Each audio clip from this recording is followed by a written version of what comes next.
Coucou tout le monde. Alors vous êtes curieux, vous avez envie de savoir ce que c'est le sketchnoting. Est-ce que c'est un phénomène de passage ou est-ce que réellement c'est une nouvelle technique novatrice qui apporte quelque chose à la présentation de l'information? Eh bien je vous propose de passer quelques minutes ensemble pour le découvrir. Tout d'abord, le sketchnote est un apport visuel, une technique de mise en évidence et de structuration de l'information. Elle regroupe deux anciennes techniques très connues et très utilisées, telles que le sketch, c'est-à-dire ces petits dessins que l'on fait lors des présentations et qui ne nous permettent pas d'avoir une information complète, mais bien plutôt un ressenti par rapport à l'information, et le note, qui lui ne permet pas de mémoriser l'info, mais est réellement une performance d'écriture d'un maximum de mots sur une formation donnée. Pourquoi est-ce que le sketchnoting a dû être inventé? Tout simplement parce que depuis les années 1990, nous connaissons une infobésité, c'est-à-dire une augmentation de l'obésité de l'information. Nous croulons de plus en plus sous l'information, à cause des satellites, à cause des communications, à cause des ordinateurs. On le voit bien aujourd'hui, l'information est devenue volatile, il y a de l'incertitude, de la complexité et même de l'ambiguïté qui fait qu'elle n'est pas bien perçue par tout le monde. Alors, tout cela s'accélère encore avec Internet et la révolution numérique. Et donc arrive le besoin de nouvelles approches et d'un regard créatif. C'est lui, c'est Mike Rohde. Illustrateur et auteur graphique à Milwaukee aux USA, il va inventer le sketchnoting. Cette technique est pour lui l'écologie de l'apprentissage visuel, car il va à l'essentiel, la créativité et l'innovation personnelle. On reprend la main sur le contenu. Il y a réellement un bénéfice mémoire, 29% selon les neurosciences. 29% en plus, car nous utilisons le principe de simplexité, c'est-à-dire qu'on va déconstruire le complexe pour le rendre simple et lisible.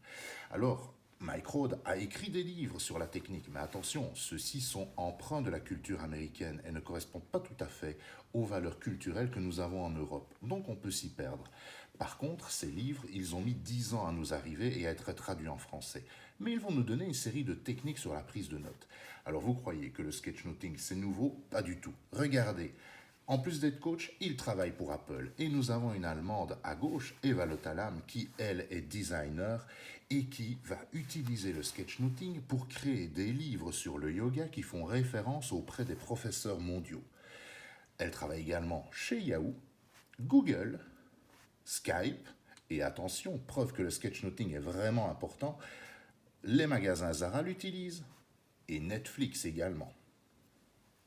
Alors, le sketchnoting, c'est quoi? C'est une structure libre. Vous devez être libre de vous exprimer. Vous devez vous désenchaîner de vos habitudes, construire votre pensée, une image globale, même si vous n'avez aucun talent artistique. Votre créativité va prendre le dessus et vous allez faire une prise de notes sur l'essentiel, c'est-à-dire le one-page method.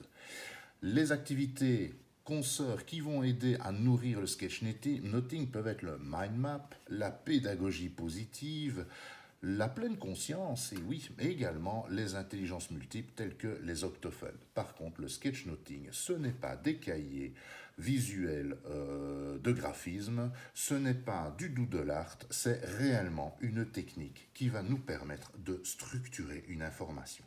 Attention, nous ne sommes pas là dans une information divisée, nous sommes là dans une progression de l'information. Si vous observez bien ce sketchnote, vous verrez qu'il y a un chemin à suivre, il y a réellement une progression. Et c'est en ça que le sketchnoting est novateur, car il crée des liens. Et les petits bonhommes qui sont rajoutés, les petits dessins, les couleurs, vous le voyez, nous faisons appel à nos sens, d'où les intelligences multiples y ont leur place et y sont extrêmement importantes. Voilà, je vous remercie d'avoir été attentif à cette vidéo. Amis sketchnoteurs, à très bientôt. N'hésitez pas, si vous désirez faire des ateliers de sketchnoting, contactez-moi au cvim.be, atelier visuospatial sketchnoting avec Guy Husquin, 04 222 22 20, c'est à Liège et c'est toutes les semaines.